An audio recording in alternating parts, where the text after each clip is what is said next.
উৎপন্না একাদশী কবে এবং সঠিক সময় ও তিথি? উৎপন্না একাদশীর গুরুত্ব এত বেশি কেন জানতে ভিডিওটি শেষ পর্যন্ত দেখুন। শুরু করছি আমি সুমন্ত, আপনারা দেখছেন SM স্টুডিও।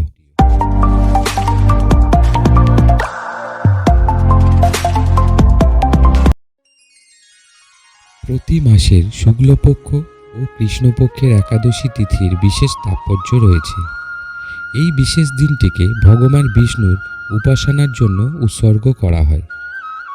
মার্গশীর্ষ মাসের কৃষ্ণপক্ষের একাদশী তিথিতে উৎপন্না একাদশী পালিত হয়। ধর্মীয় বিশ্বাস অনুসারে এই দিনে দেবী একাদশীর উৎপত্তি।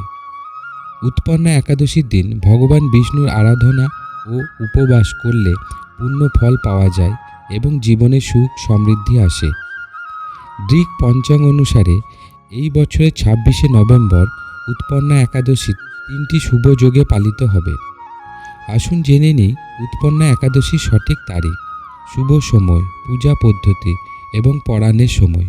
গ্রিক পঞ্চাঙ্গ অনুসারে মার্গশীর্ষ মাসের কৃষ্ণপক্ষের একাদশী তিথি 26শে নভেম্বর 2024 রাত্রি 1টা 1 শুরু হবে এবং পরের দিন 27শে নভেম্বর 2024 রাত্রি 3:47 শেষ হবে।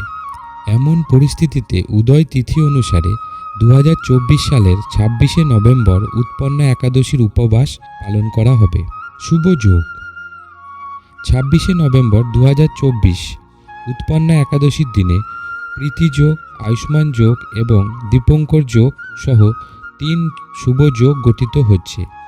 তাই এই দিনে ভগবান বিষ্ণুর পূজার গুরুত্ব অনেক বেশি বেড়ে যায়।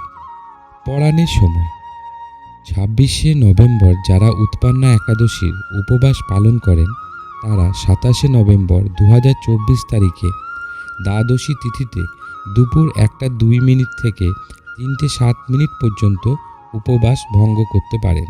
উৎপন্না একাদশীর পূজা পদ্ধতি। উৎপন্না একাদশীর দিন সকালে ঘুম থেকে উঠে স্নান করুন, পরিষ্কার পোশাক পরে পুজো শুরু করুন। যথাযথ আচারের সাথে ভগবান বিষ্ণুর পুজো করুন। তাদের অর্পণ করুন ফল, ফুল, ধূপকাঠি। ভগবান বিষ্ণুর মন্ত্র পাঠ করুন। সন্ধ্যায় আবার ভগবান বিষ্ণুর পূজা করুন এবং হলুদ, ফল ও মিষ্টি নিবেদন করুন। পরের দিন আচার অনুসারে উপবাস ভঙ্গ করে ব্রাহ্মণদের অন্ন প্রদান করুন।